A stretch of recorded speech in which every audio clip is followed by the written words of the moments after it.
it's really great to be here with folks who are really in the trenches here fighting for freedom. We are seeing on the island of Cuba people fighting against a communist dictatorship. That is a noble cause. A free Cuba is a noble cause. It's a cause that many of these people have dedicated their lives to. And so we obviously have to stand with the people of Cuba against the communist dictatorship. And one of the most effective things we can do as a country, and we need President Biden to step up to make this happen. And I spoke with the FCC Commissioner Carr on the phone. We can be able to be helpful to getting internet back onto the island of Cuba. The one thing that communist regimes fear the most is the truth.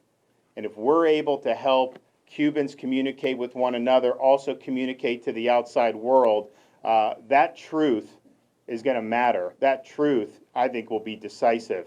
And so, Mr. President, now's the time to stand up and be counted.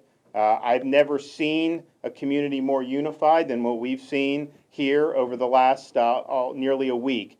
So this is a time for choosing. This is a time to stand with the people who are seeking freedom from a brutal 62-year reign of communist oppression.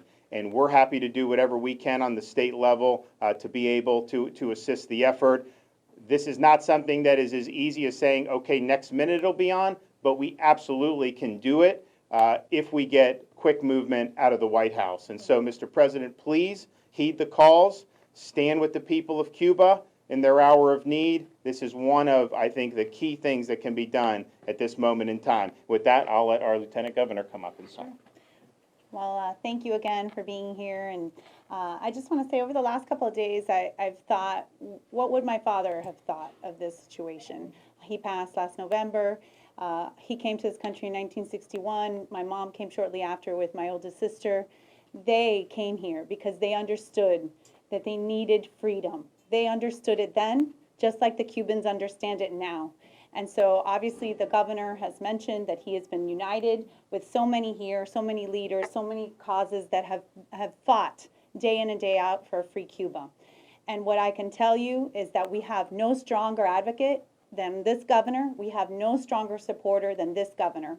And so we want to continue to put the pressure on the White House, to continue to put the pressure on the administration to help these people that so desperately need it. I'll say what the governor said in Spanish for the benefit of the Spanish cameras. El gobernador está aquí unido con los oficiales electos, con los líderes que se han unido a la causa de una Cuba libre. Él sabe muy bien la importancia para esta comunidad, teniendo la mayor cifra de cubanos americanos aquí en este estado.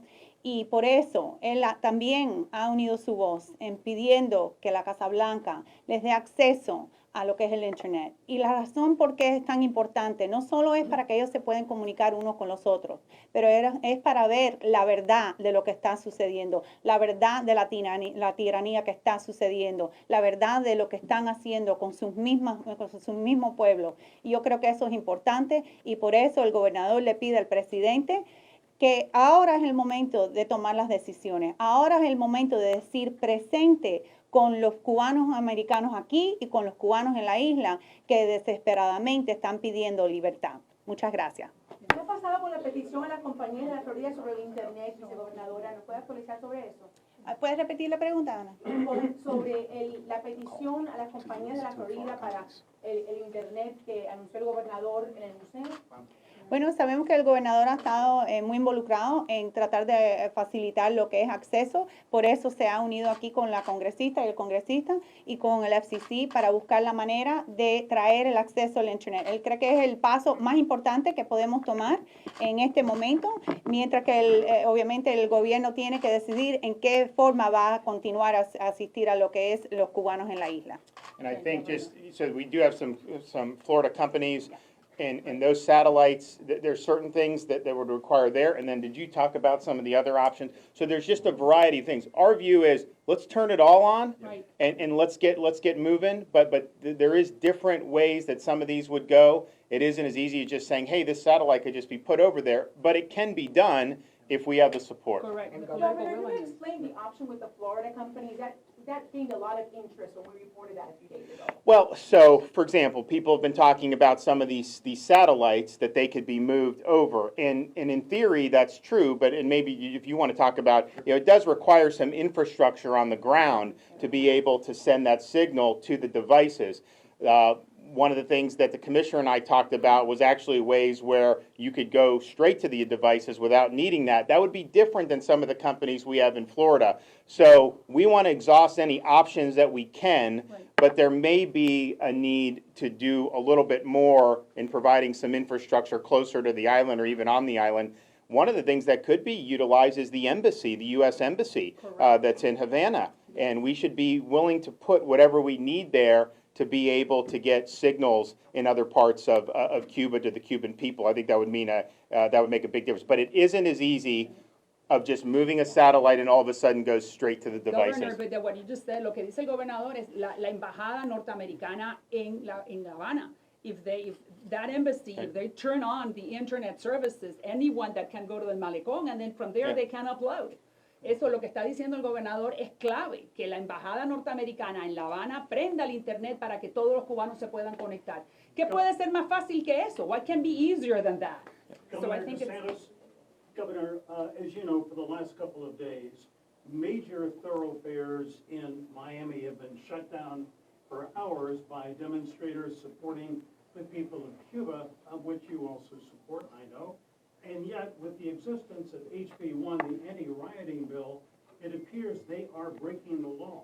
So, Michael, that's 100% to see that some of those thoroughfares, we can't have that. It's dangerous for you to be shutting down a thoroughfare. You're also putting other people in jeopardy. You don't know if an emergency vehicle needs to get somewhere. And then obviously it's just disrespectful to make people stand in traffic. But understand, that's been illegal in Florida way before HB1.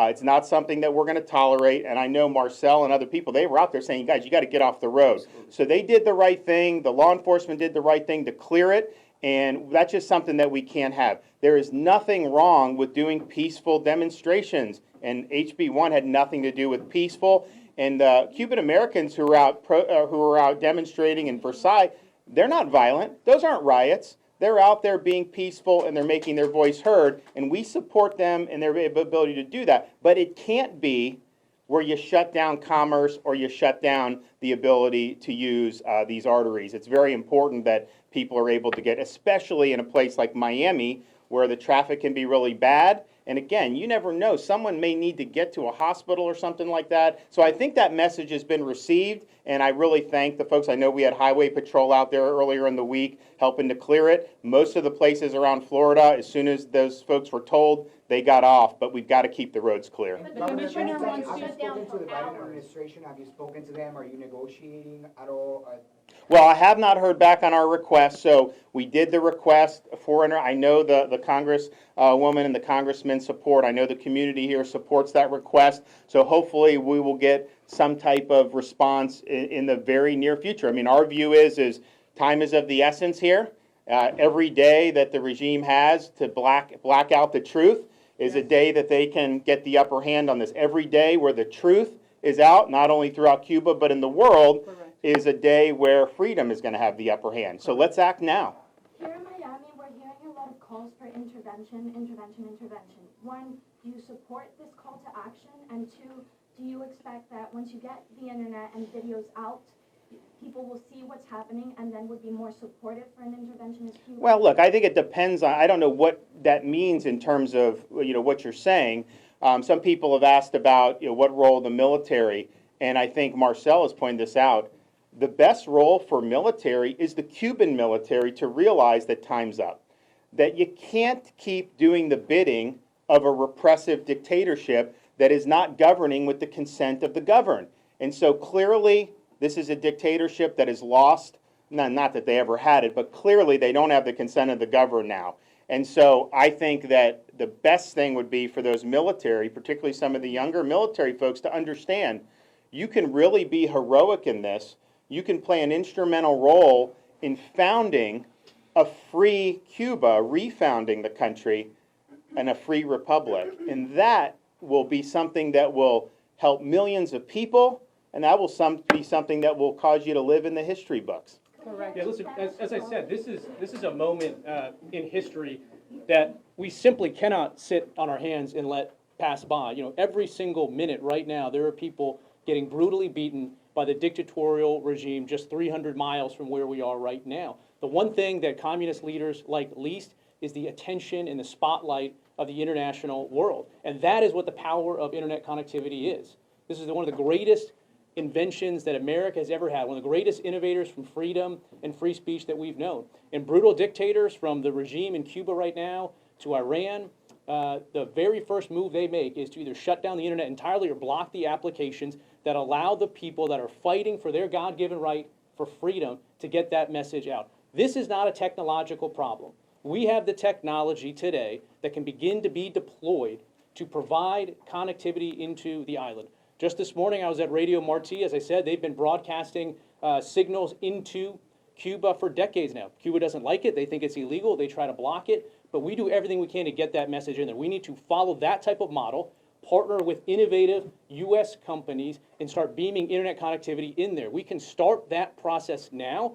What we need is a clear signal from the Biden administration that they will back those efforts. We need some authorizations. We need some clearances. State Department, DOD may need to be involved. But if President Biden says that he is behind this effort, I have no doubt that America Free Enterprise can move mountains and get this done. And we've talked about one technology, but as the governor said, there are multiple technologies that are out there. We know that can do it. It's not a technological problem. It's a question if we have the political will to stand up and back the people of Cuba. And I think Governor DeSantis has shown a tremendous amount of leadership and vision to see that this is an important place where we can plug in with a response that is different than your question potentially about military intervention. This is a response we can do to support freedom, and we can do it as soon as we get the green light to start that process. We thank you. Okay, we thank you. Okay. Thank you, Governor. Thank all of you. Thank you, Congressman Carlos Jimenez. Thanks, Marcel Felipe, and all of you. You know, I was one of yours. It depends that you guys have the responsibility of beaming this to the world and let everyone know so this message gets to the White House that we need their support and we need, as the governor said, the green light. If they do it now, we will do the rest. The governor has been sending messages, but we need the Biden administration to react now.